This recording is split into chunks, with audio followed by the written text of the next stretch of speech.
सब कहते हैं, मांझी जी भी कहते हैं कि नहीं इससे महिलाओं तक हमारी पहुंच होती है, मुकेश सहनी भी कहते हैं नहीं शराबबंदी लागू होना चाहिए, इससे फायदा होता है।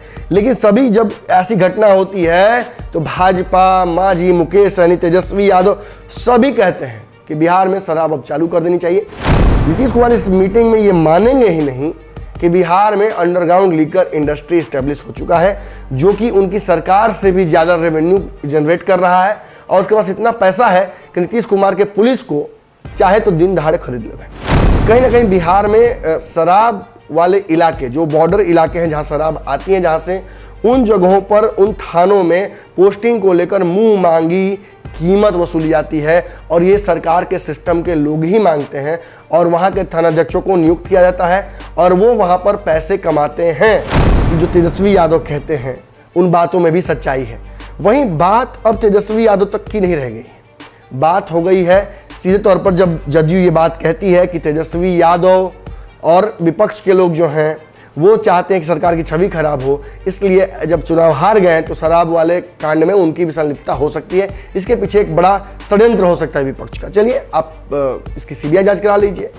अगर आप बिहार के बॉर्डर्स एरिया में देखिएगा, चाहे बक्सर से आगे बढ़ जाइए, छपरा से इधर बढ़ जाइए या नेपाल बॉर्डर क्रॉस कीजिए, आप देखिएगा कि अक्सर उधर से आने वाली गाड़ियां आपको उस बॉर्डर पर टकरा कर एक्सीडेंट करके कहीं गिरी मिलेंगी। ये नीतीश कुमार और भाजपा के बीच लंबी लकीर खिंच जाएगी। और दूसरा, बिहार में नीतीश कुमार चाह कर भी अब शराब चालू नहीं करा पाएंगे और इसके पीछे तंत्र, जो अंडरग्राउंड लीकर माफिया, मैंने एक शब्द का प्रयोग किया था, वो हावी हो गया है, जो नीतीश कुमार को भी फैसला लेने नहीं देगा। नीतीश कुमार जब समीक्षा करेंगे तो हर बार की तरह वो छोटे अधिकारियों पर गाज गिराएंगे।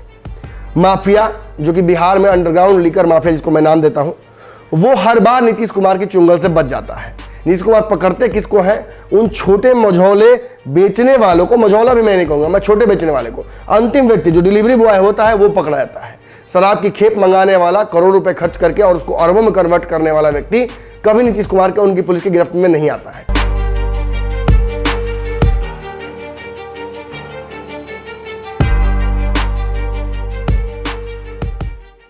नमस्कार, आप पंचनामा देख रहे हैं। बिहार में बेतिया, समस्तीपुर, मुजफ्फरपुर और गोपालगंज में जब 50 से ज्यादा लोगों की मौत हो गई शराब पीकर, तब याद आया कि बिहार में शराबबंदी भी लागू है। लेकिन जब शराबबंदी लागू है तो ये शराब पीकर मरने वाले लोग कहां से शराब पीकर आ रहे हैं? देखिए, इस पर चर्चा मैंने कल कर ली है, तो इस पर मैं चर्चा करने वाला हूं नहीं। मैंने स्पष्ट कर दिया है कि बिहार में अब बहुत कम ही ऐसे लोग रह गए हैं जो नीतीश कुमार के शराबबंदी को जायज या फिर सटीक मानते हैं। चाहे एनडीए के दलों की बात कर लीजिए, मांझी, मुकेश सहनी या भाजपा, सभी को लगता है कि नीतीश कुमार का ये शराबबंदी है तो कागज में बहुत अच्छा, इससे वोट भी आएंगे, चेहरा भी चमकाने की कहीं ना कहीं से फायदा मिल जाता है। लेकिन ये शराबबंदी कई लोगों के लिए जी का जंजाल बन गई है। आज मैं आपको बहुत सारे बिंदुओं पर शराबबंदी के अवगत कराने जा रहा हूं, जो जब से शराबबंदी लागू हुई थी तब से अब तक हो चुके हैं। और इनकी वजह से एक बात मैं सत्यापित आपको कर दूं कि नीतीश कुमार और भाजपा के बीच लंबी लकीर खिंच जाएगी। और दूसरा, बिहार में नीतीश कुमार चाह कर भी अब शराब चालू नहीं करा पाएंगे और इसके पीछे तंत्र, जो अंडरग्राउंड लीकर माफिया, मैंने एक शब्द का प्रयोग किया था, वो हावी हो गया है, जो नीतीश कुमार को भी फैसला लेने नहीं देगा।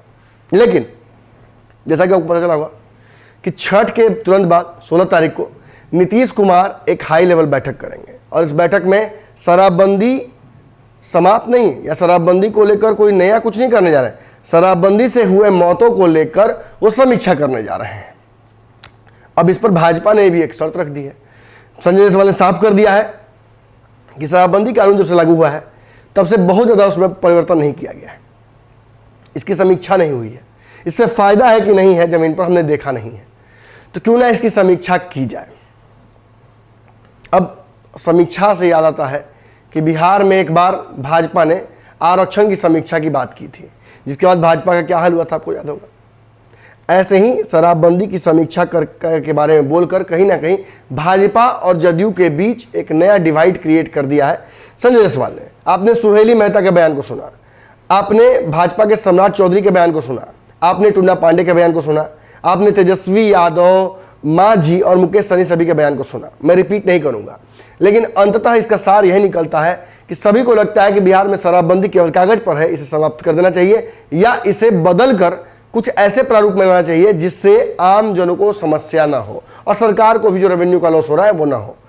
ऐसे में मैं आपको कुछ बताने जा रहा हूं, कुछ आंकड़े बताने जा रहा हूं जिसकी वजह से कुछ सत्यापित होगा और आपसे उम्मीद करता हूं कि आने वाले 5 मिनट तक मेरी बात को आप सुनिएगा।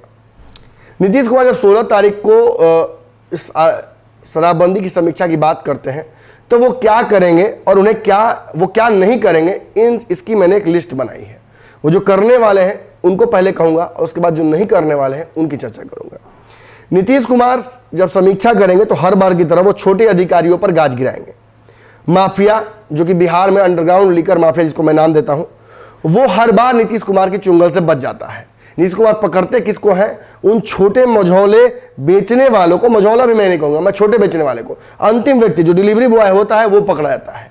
शराब की खेप मंगाने वाला, करोड़ रुपए खर्च करके और उसको अरबों में कन्वर्ट करने वाला व्यक्ति कभी नीतीश कुमार के उनकी पुलिस की गिरफ्त में नहीं आता है। नीतीश कुमार जब भी पकड़ते हैं एक कार्टून शराब, जो अगर बिहार में एक ट्रक का ही आई है शराब तो एक कार्टून पकड़ा जाता है, अगर 10 ट्रक आया है तो एक ट्रक पकड़ा जाता है। सिस्टम यही है।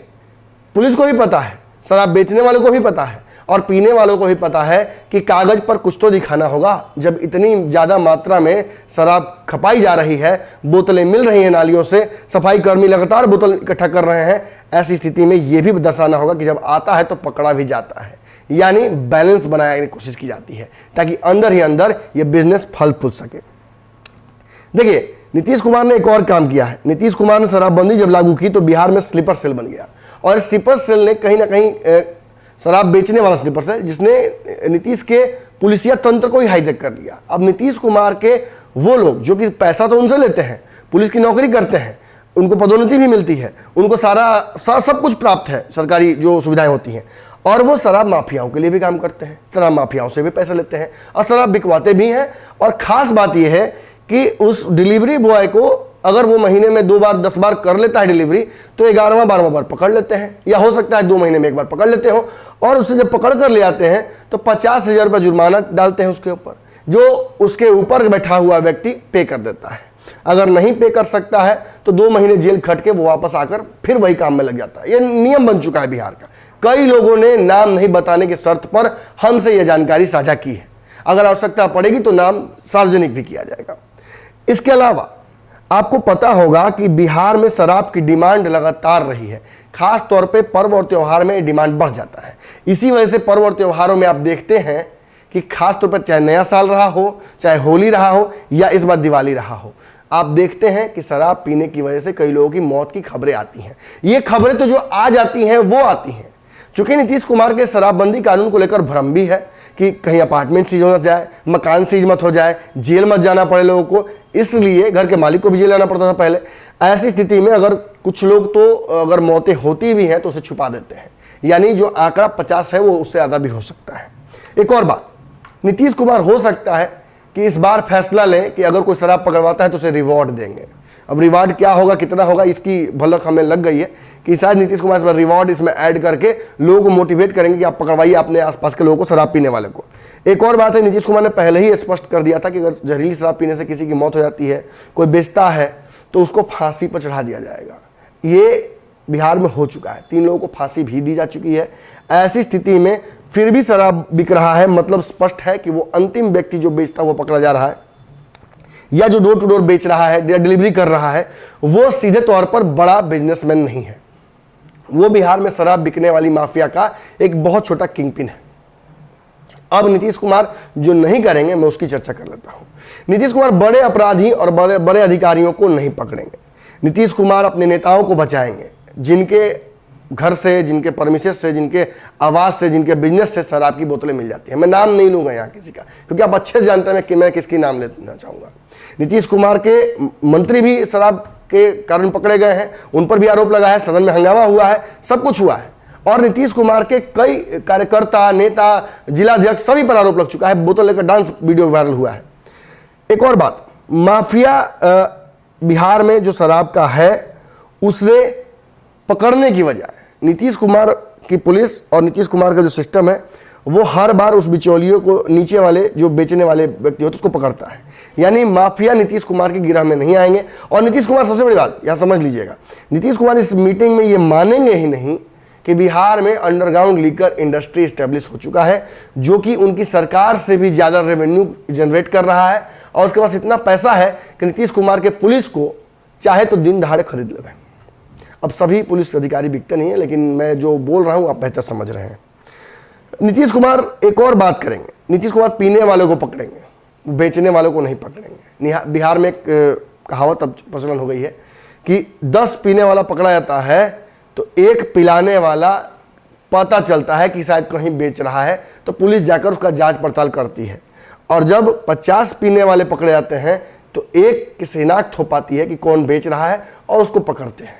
बात समझ में आई? यानी कि जो जिसके कारण जुर्म हो रहा है उसको नहीं पकड़ा जाएगा, जो जुर्म कर रहा है, जिसको शराब दिख जा रही है, वो रोक नहीं पाता है, खुद को पी लेता है, वो पकड़ा जाता है। और कई केसेस में तो मैं आपको बता दूं कि मैंने, आपने भी देखा होगा, वीडियोस वायरल होते हैं, ट्रांसफार्मर पर चढ़कर इनका सरकारी कर्मचारी ट्रांसफार्मर को दारू पिला रहा था। कई जगहों पर हमने देखा है कि सड़कों पर लोग शराब पीकर या महुआ चुआन पीकर वो भी हंगामा करते चलते हैं, पुलिस वहीं खड़ी रहती है, इग्नोर करके निकल जाती है। पुलिस को भी पता होता है कि ये जो गरीब आदमी दारू पी रहा है, शराब पी के आया हुआ है, ये हंगामा कर रहा है, इसे पकड़ेंगे तो इसके पास से कुछ मिलना नहीं है, इसके पास पैसे नहीं है कि ये अपने आप को बेल करा सके। 2 महीना हो सकता है बैठा के खिलाना पड़े इसको जेल में, वो ज़्यादा व्यवस्था करना पड़ सकता है। ऐसी स्थिति में पुलिस भी इग्नोर करके निकल जाती है। यानी शराबबंदी कानून को खुद ही इनका सिस्टम हल्का मान चुका है। एक और बात, नीतीश कुमार इस मीटिंग में यह तय नहीं करेंगे कि सजा की अवधि बढ़ा दी जाए, नीतीश कुमार ये नहीं तय करेंगे कि जुर्माना लगाया जाए, नीतीश कुमार ये नहीं तय करेंगे कि सोशल अवेयरनेस क्रिएट किया जाए, और अगर वो जातिगत आधार पर जनगणना करना चाहते हैं तो लोगों में एक सर्वे ये भी करा लिया जाए कि शराबबंदी कानून को लेकर और क्या किया जा सकता है। देखिए, ऑब्वियसली नीतीश कुमार की सरकार को चुनकर लोगों ने भेजा है, किस परिस्थितियों में भेजा है, 3 नंबर की पार्टी कैसे बनी वो नहीं चर्चा करूंगा, लेकिन नीतीश मुखिया है तो नीतीश कुमार को चुनकर जनता ने भेजा है। ऐसे में नीतीश कुमार को जब जनता के लिए कानून बनाना है तो एक बार जनता की राय ले लेनी चाहिए। जब वो जनसंख्या नियंत्रण पर ये बात कहते हैं दिल्ली में कि आम राय के बिना, लोगों से पूछे बिना ये नियम नहीं बनाना चाहिए, तो उन्हें शराबबंदी जैसा कानून भी, जो कि सीधे तौर पर कहा जा सकता है कि व्यक्ति का एक अधिकार होता है, उसमें इंस्टीट्यूशन को हमला नहीं करना चाहिए, तो ये भी कहीं ना कहीं एक बड़ा हमला कहा जा सकता है कि नागरिकों के अधिकार पर है, जिसे नीतीश कुमार बिल्कुल ही एड्रेस नहीं करेंगे। एक और बात, नीतीश कुमार हो सकता है फिर से संपत्ति जब्त करने को लेकर कानून बना दे, लेकिन उस संपत्ति के अंतिम व्यक्ति जिसने उस संपत्ति को खरीदा है शराब बेचने के लिए, या जिसने लीज पर ले रखा है या किराए पर ले रखा है, कई ऐसे गोदामों की चर्चा होती है जहां पर शराब स्टोर किया जाता है। अंततः मकान मालिक पकड़ा जाता है। मकान मालिक जब कहता है कि हमने इनको किराए पे दिया था, वो व्यक्ति कभी पकड़ा नहीं जाता है, वो व्यक्ति हमेशा किसी तीसरे का नाम लेता है। ऐसी स्थिति में पुलिस घूमती रह जाती है और असली व्यक्ति जो शराब बिहार में खेप लेकर आया है वो कभी पकड़ा नहीं जाता है। और एक और बात मैं बता दूं आपको कि शराबबंदी कानून जब से लागू हुआ है तो शराब चूंकि पीना इलीगल है, तो शराब पीकर अगर आप मर जाते हैं तो मुआवजे का भी कोई प्रावधान है नहीं। ऐसी स्थिति में सरकार मुआवजे को लेकर अगर सीरियस हो जाए तो अच्छी बात होगी, लेकिन मुझे लगता है कि शायद इस पर भी चर्चा नीतीश कुमार नहीं करेंगे। अब इन बातों को जब मैं आपसे बता रहा हूं तो कुछ बातें और मैं कहना चाहूँगा। शराबबंदी बिहार में लागू हुए काफ़ी समय हो गया है, लेकिन इस 2021 में अब तक शराबबंदी से जो लोग मरे हैं उनकी संख्या और कितने कांड हुए हैं जहरीली शराब के, ये जान लीजिएगा तो आपके पैर के नीचे से जमीन खिसक जाएगी। नीतीश कुमार चाह कर भी आपको ये विश्वास नहीं दिला पाएंगे कि बिहार में शराबबंदी है, कागज पर भी है, ये विश्वास नहीं दिला पाएंगे। बता दें आपको 2021 में जनवरी से नवंबर तक 18 मामले जहरीली शराब के सामने आए हैं। 100 से अधिक आधिकारिक जो मौत है उसकी पुष्टि हुई है। लगभग ये आंकड़े जो हैं वो 100 आधिकारिक हैं, और जो अनाधिकारिक आंकड़े हैं उनको बताया जाता है कि 1000 से ऊपर, यानी बिहार में रजिस्टर्ड जो डेथ है जहरीली शराब पीने से वो 100 है। और कहा जाता है कि इससे 10 गुना लोग शराब पीकर मरे हैं बिहार में, जिनका कोई अकाउंट, कोई सिस्टम नहीं है, कोई उनको पकड़ नहीं पाया, कोई उन तक पहुंच नहीं पाया, उनका कोई काउंट ही नहीं हो पाया। इसके अलावा पुलिस बल पर भी लगातार इस अंडरग्राउंड लिकर इंडस्ट्री ने हमला किया है।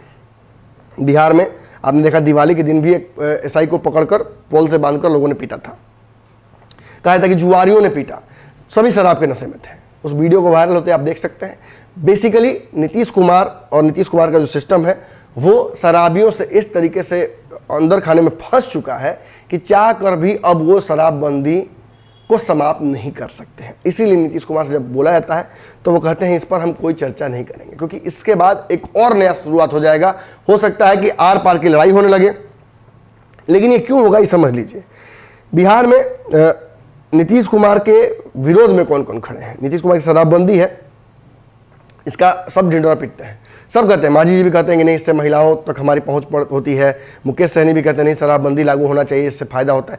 लेकिन सभी जब ऐसी घटना होती है तो भाजपा, मांझी, मुकेश सहनी, तेजस्वी यादव सभी कहते हैं कि बिहार में शराब अब चालू कर देनी चाहिए, समीक्षा करनी चाहिए। इसको लेकर यहाँ तक कि भाजपा ने तो बैठक भी बुला ली है। नीतीश कुमार 16 को बैठक करेंगे, भाजपा पहले ही बैठक करने जा रही है और भाजपा ये तय करने जा रही है कि नीतीश कुमार पर दबाव बनाएगी कि वो शराबबंदी कानून को लेकर कोई व्यापक और बड़ा नियम बनाए, ऐसा कोई ठोस रास्ता निकाले जिससे बिहार में शराब अगर बेचकर भी रेवेन्यू भी कलेक्ट किया जा सके, या फिर हो सके तो शराबबंदी को ऐसा पैना बनाया जाए कि उसको लागू करने में कोई समस्या न हो और ऐसी घटनाएं ना हो जिसकी वजह से सरकार की बार बार फजीहत हो। एक और बात मैं बता दूं, अब तक 3 लाख से अधिक मामले शराबबंदी को लेकर बिहार में दर्ज किए गए हैं। लगभग 55 लाख लीटर शराब जो है वो विदेशी जब्त की गई है और 100 लीटर देसी शराब जब्त की गई है। आपको ये जब आंकड़े में बता रहा हूँ 3 लाख से अधिक मामले दर्ज होना या 55 लाख लीटर शराब जब्त होना, तो मैं ये भी बता दूं कि बिहार में शराब पीने वालों का जो एक एवरेज अनुमान लगाया गया है, यह अनुमान हमने नहीं लगाया, हमने कई लोगों से बातचीत की है। उनका कहना है कि बिहार में डेली लगभग 50,000 लीटर शराब की खपत होती है और ये जो आंकड़े हैं ये लगभग 55 लाख लीटर शराब जब्त हुई है अब तक इतने सालों में बिहार में। तो आप अंदाजा लगा लिए कि कितना शराब बिहार में लोग पी रहे हैं। आसपास के बॉर्डर्स की स्थिति आप देखिएगा तो लोग पैदल, रिक्शा पर, ऑटो पर, टेम्पू पर, बाइक पर बैठ कर जाते हैं। और आप अगर, मैंने तो बहुत नज़दीक से देखा इन चीज़ों को, अगर आप बिहार के बॉर्डर्स एरिया में देखिएगा, चाहे बक्सर से आगे बढ़ जाइए, छपरा से इधर बढ़ जाइए या नेपाल बॉर्डर क्रॉस कीजिए, आप देखिएगा कि अक्सर उधर से आने वाली गाड़ियां आपको उस बॉर्डर पर टकरा कर एक्सीडेंट करके कहीं गिरी मिलेंगी। अक्सर शराब पीकर लोग जब उधर से आते हैं तो हड़बड़ी में गाड़ी चलाकर जहां तहां लड़ा लेते हैं या एक्सीडेंट्स की संख्या बढ़ जाती है। अब एक्सीडेंट से मुझे याद आया कि बिहार में शराबबंदी लागू होने के बाद कुछ फायदे हुए हैं। लगभग जो सड़क दुर्घटनाएं हैं, ये ऑफिशियल आंकड़ा है, कम हुई हैं। लेकिन एक और बात है कि बिहार में क्राइम को लेकर कहा गया कि क्राइम बिहार में घट जाएगा शराबबंदी होगी तो, लेकिन क्राइम बढ़ा ही है बिहार में, उल्टा लगातार बढ़ता जा रहा है। कास्केडिंगली क्राइम बिहार में बढ़ रहा है और इस पर अब तक कोई चर्चा नीतीश कुमार की तरफ से या उनके महकमे की तरफ से नहीं हो पाया। खास बात यह है गृह विभाग नीतीश कुमार के पास है। ऐसी स्थिति में ताली और गाली दोनों कप्तान को ही मिलती है। एक और बात है, बिहार में शराब चालू करने को लेकर एक बड़ा हिस्सा नीतीश के लगातार खिलाफ रहा, यहाँ तक कि सुप्रीम कोर्ट में, हाई कोर्ट में मामले गए, लेकिन हर जगह नीतीश कुमार ने अपना जिद लगाकर अपनी जो इच्छा शक्ति है उसको लगाया, लेकिन वही इच्छा शक्ति उन्होंने शराब बंद करने में कभी दिखाया नहीं। हालांकि एक बात आपको बता दूं कि बिहार में जब भी ऐसा कोई कांड होता है कि शराब पीकर लोग पकड़े जाएं बड़ी संख्या में या जहरीली शराब कांड हो जाए, तब नीतीश कुमार की पुलिस जो है ना बड़ा एक्टिव हो जाती है। उसे पता चलता है कि कहाँ शराब बिकने लगा है। बिहार में लगभग 16 जिलों में शराब या देसी शराब, जो चुआउन शराब होता है, जो जहरीली शराब कभी कभी बन जाता है, उसकी खेपें नष्ट की जा रही हैं। बक्सर से लेकर हमें छपरा तक सब जगह की तस्वीरें सामने आ रही हैं। पुलिस को स्पेशल ड्यूटी दे दिया गया है कि जब बड़े बड़े जखीरे पकड़े, और पिछले 24 घंटे में 4 बड़े जखीरे, बड़े गोदाउन पकड़े गए हैं जहां पर बहुत बड़ी संख्या में शराब रखी गई थी। यानी पुलिस को या तो जानकारी बहुत जल्दी मिल गई या जानकारी पुलिस के पास थी, पुलिस ने बस मौका देखकर उस जानकारी का उपयोग कर लिया ताकि मामला पेसिफाई किया जा सके। अब आपको एक और बात बता दें, पुलिस की बात जब यहाँ होती है तो 700 पुलिस कर्मचारियों पर अब तक कार्रवाई हो चुकी है शराब पीने या शराब बिचवाने को लेकर। 400 से अधिक अधिकारियों पर नीतीश कुमार के FIR हो चुका है, ये ऑफिशियल आंकड़े हैं, हो चुका है शराबबंदी को लेकर या शराब के पोजीशन को लेकर या पीने को लेकर। इसके अलावा 200 से अधिक लोगों को बर्खास्त किया गया, सरकारी कर्मचारियों को, 60 से अधिक थानाध्यक्षों को हटाया गया है। और जब मैंने कल आपको बोला था कि मैं बेहतर तरीके से समझा सकता हूं उस बात को कि कहीं ना कहीं बिहार में शराब वाले इलाके, जो बॉर्डर इलाके हैं जहां शराब आती है, जहां से उन जगहों पर, उन थानों में पोस्टिंग को लेकर मुंह मांगी कीमत वसूली जाती है और ये सरकार के सिस्टम के लोग ही मांगते हैं और वहाँ के थानाध्यक्षों को नियुक्त किया जाता है और वो वहाँ पर पैसे कमाते हैं और उसका जो इफेक्ट है एकदम कैस्केडिंग होता है, ऊपर तक जाता है हिसाब किताब। लेकिन चलिए, बड़ी बात यह है कि बिहार में शराब माफिया जो है, जिसे बार बार लगभग 2 साल 3 साल से मैं चिल्ला कर कह रहा हूं नीतीश कुमार जी को, उसे नीतीश कुमार का संरक्षण प्राप्त है कि नहीं, इसको लेकर एक नया विवाद बिहार में शुरू हो गया है।